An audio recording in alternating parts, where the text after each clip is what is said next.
Sir media পারছেন আমি আচ্ছা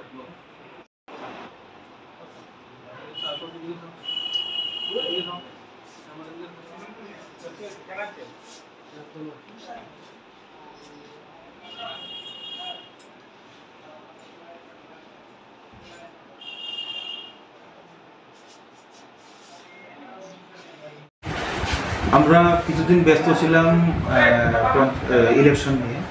ইলেকশনের মধ্যে আমরা এমনিতে নর্মালি তো আমরা রণদর দেখেছি ম্যাক্সিমাম শান্তি শৃঙ্খলার দিকে নজর ছিল। এখন আমরা আমাদের যে নেক্সট আমাদের যে মেইন কাজ সমাজকে নেশামুক্ত করা, ড্রাগস মুক্ত করা, এগুলো নিয়ে আমাদের আবার এরিয়া শুরু হলো এখন। তো এরই একটা মেগা আমাদের যে কাজ আজকে আমরা করলাম সেটাতে আমতলী সাব ডিভিশন এলাকার মধ্যেই এবং আমতলী পুলিশ স্টেশন আমরা করেছি। সেখানে 25 জন আজকে ড্রাগস ইউজার বা কোনো প্রকার যে নেশা যে কোনো প্রকার নেশাই যারাই করেছে সাসপেক্টেড এবং আমরা প্রমাণ পেয়েছি তাদেরকে আমরা অ্যারেস্ট করেছি। থানা থেকে অ্যাকর্ডিংলি ব্যবস্থা করা হবে। সেই এডিনগর থানাতেও 25 জনের মতো হচ্ছে। তো আপনারা দেখলেন যে এদের মধ্যে ড্রাগস ইউজার আছে, কম বয়সী আছে, মধ্যবয়সী, বিভিন্ন বয়সী আছে। আমি যদিও ওদের সঙ্গে আমরা আজকে মাঠে ওদের সঙ্গে পরিমাণে হিরোইন বা এরকম গাঁজা এসব পাইনি, কিন্তু ওরা যে ইউজ করে সেটা কিন্তু আমরা প্রমাণও পেয়েছি। কিন্তু ওরা পালিয়ে যেতে আমরা ওদেরকে ধরেছি ওই সময়টাতে। যেমন একটা নতুন জিনিস পেলাম, এই যে একটা বিষয়, এটার নাম নাকি বম। তো এই একটা জিনিস, এটা দিয়ে কীভাবে গাঁজা সেবন করে এটার সঙ্গে কীভাবে, ওটার নাম বঙ্গের তুর্কিশ নাকি একটা মেশিন, এটা আবিষ্কার হয়েছে। তো এই জিনিসটা আজকে দেখলাম যে নেশা করার ক্ষেত্রে এটাও ইউজ করা।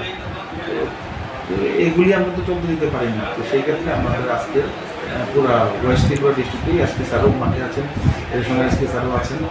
এইদিকে আমরা ওসি সাহেব এদিনগর আমি সবাই মিলেই করছি। নেশার বিরুদ্ধে তো আমাদের জেহাদ ঘোষণা আর যুদ্ধ ঘোষণা ছিল, এবং এটা কিন্তু এখন থেকে জোরদার হবে এবং আরও জোরদারভাবে চলবে, যাতে নেশা একদম বন্ধ হয়ে যায় এই ব্যাপারে।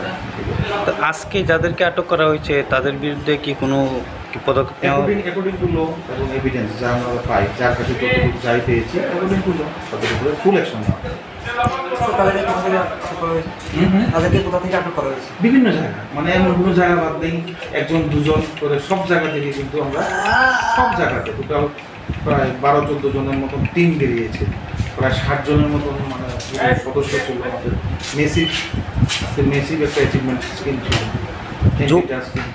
যুবকদের উদ্দেশ্যে কি বার্তা থাকবে? যুবকদের উদ্দেশ্যে তো আমার একদম মানে একটা অনুরোধ মা বাবার প্রতি এবং যুবকদের প্রতি, যে দেখেন অনেক কষ্টের পরে এই জীবন।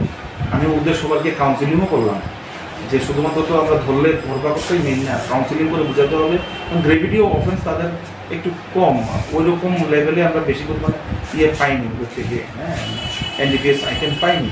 তো কাউন্সিলিংটা মেইন।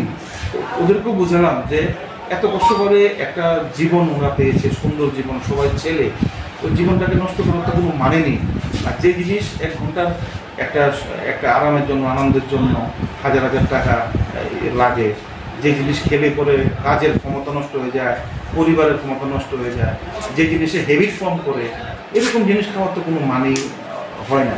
এবং কদিন পরে দেখা যায় এটা না খেয়ে আর বাঁচতে পারে না। আর যখন এটা খাবে তারপরে 1-2 বছরের মধ্যে সে মারাও যায়, এমনও হচ্ছে, এবং মারক ব্যাধি এডসও আক্রান্ত হচ্ছে। এটা হলো লাস্ট পরিণতি মৃত্যু। তাইলে এসব থেকে একদম বিরত থাকতে হবে। যুব সমাজ খেলাধুলার মাধ্যমে, গান বাদ্যের মাধ্যমে, এবং প্রচুর চাকরি নেওয়া হচ্ছে বিভিন্ন ফিল্ডে। পত্রিকা খুললেই দেখা যায়, দেখবেন যে প্রচুর কর্ম কিন্তু হচ্ছে, প্রাইভেটও হচ্ছে এবং গভর্নমেন্টও হচ্ছে। সেগুলির ক্ষেত্রে প্রতিযোগিতামূলক পরীক্ষাতে অংশগ্রহণ করে চাকরি নেই। ইভেন আমাদের সামনে আপনারা আছেন, আমার সাংবাদিক বন্ধুরা, আপনারা কিন্তু কাজ করেই কিন্তু সংসার প্রতিপালন করছেন, সুন্দর জীবন। Anything may be done except this drug addiction, এটাই আমার থাকবে। আর যদি কেউ আমাদের হেল্প চান, নিকটবর্তী থানা, আমার অফিস সবসময় খোলা, 24/7 খোলা। আপনারা আসুন, আমাদের সব রকম হেল্প পাবেন, এবং আমরা তো করি ভালোর জন্য। কালকে পরশু আমাদের গেছে যে আমরা এনে নিজের টাকাতে বড়বাবু রিহেবে আমরা কিন্তু ভর্তি করছি। মা বাবা টাকা দিতে ইচ্ছুক না, কেউ কেউ নেই ক্ষমতা, আমরা নিজের টাকা দিয়ে কিন্তু করছি। আন্তর্জাতিক সাবডিভিশনের দিকে এটা অগ্রণী ভূমিকা রাখছে।